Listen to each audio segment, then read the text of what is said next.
네, 성탄절입니다. 별로 안 기쁘시군요.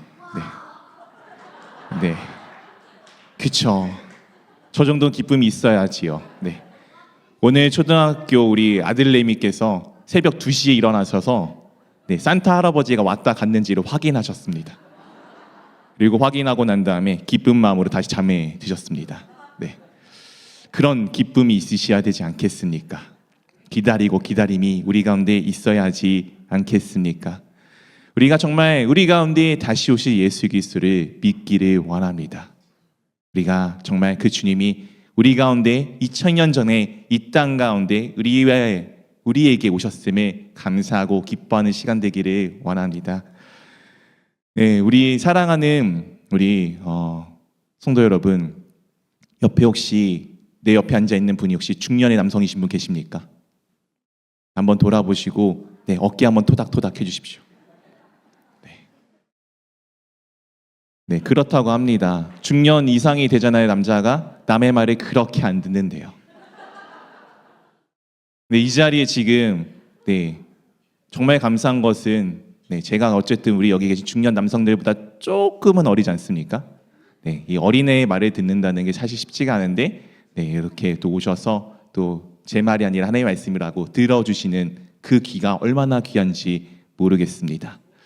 왜 중년 남성이 되면은 이렇게 남의 이야기를 안 듣느냐? 그것은 우리가 권위주의자들에게 수도 없이 많이 눌려왔기 때문이라고 합니다. 네, 잘 들으십시오. 권위주의자입니다. 오늘은 이 권위가 무엇인지를 좀 나누려고 하는데 왜 그러냐면은 우리 남자들은 약간 계급 사회가 조금 분명해요. 선이. 이것을 너무 어렸을 때부터 익히 들어왔습니다. 어렸을 때는 아버지에게 아니면 형에게 이제 권위주의자인 그들에게 눌려서 살아왔죠. 학교 가니까 뭐 이렇게 선배들이 많은지 네, 쓸데없이 기합도 주고 이러다 보니 그 권위주의자들의 권위에 눌려 있었습니다. 성인이 돼서 우리가 남자들은 다 어디 가죠? 네, 군대를 가죠. 네, 남자들은 군대 얘기하면 끝도 없이 이야기를 합니다.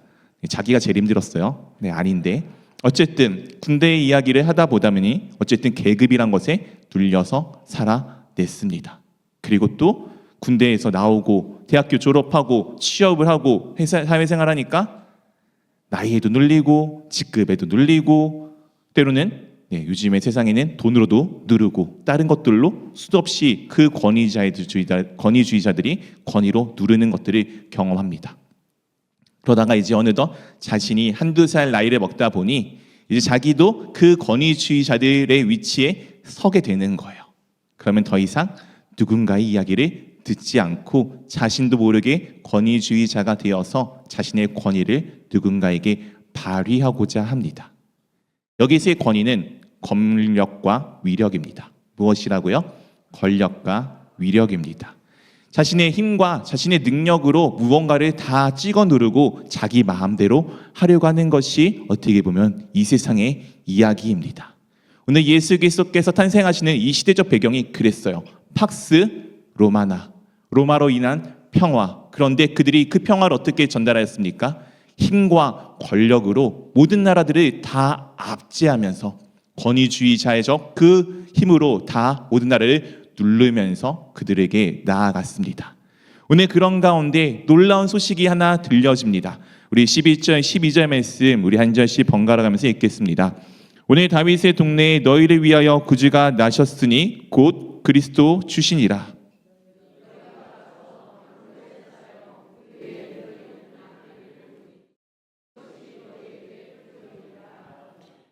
오늘 다윗의 동네를 누가 태어났다고요? 네, 아기 예수 구주가 나셨는데 곧 그리스도 주이십니다. 누구를 위하여? 네, 너희를 위하여, 우리를 위하여, 나를 위하여 그분께서 태어나셨습니다. 근데 그 태어나신 그리스도 주 왕이 어떤 모습이었나요? 강보에 쌓여 있었어요. 그리고 그 위에 누워 있었어요. 그리고 아기였습니다. 세상에 누구보다 가장 강력한 하나님께서 누구보다 가장 연약한 모습으로 이 땅 가운데 오셨습니다. 근데 이것이 무엇이라고요? 표적이래요. 그분이 그렇게 강보에 쌓여 있고 요람조차 하나 없어서, 쉴만한 방 하나 없어서 마국간의 구유에 놓이신 그 아기 예수가 우리에게 표적이라고 말씀하여 주고 있습니다. 그때 갑자기 이런 일이 발생합니다. 13절 14절 우리 한 절씩 번갈아가면서 읽겠습니다. 호련히 수많은 천군이 그 천사와 함께 하나님을 찬송하여 이르되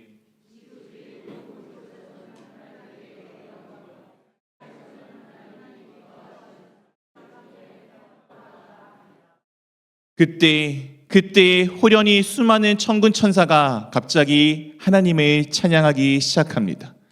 한번 생각해 보십시오. 하나님께서 이 땅 가운데 오셨어요.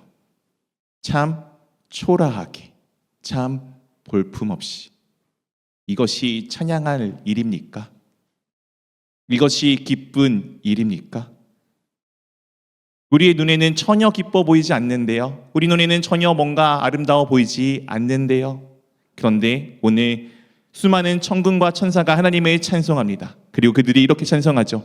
지극히 높은 곳에서는 하나님께 영광이요. 땅에서는 하나님이 기뻐하시는 사람들 중에 무엇이라고요? 평화로다. 이게 어떻게 하나님께 영광이고 이 땅의 평화일까요? 그것은 그렇습니다.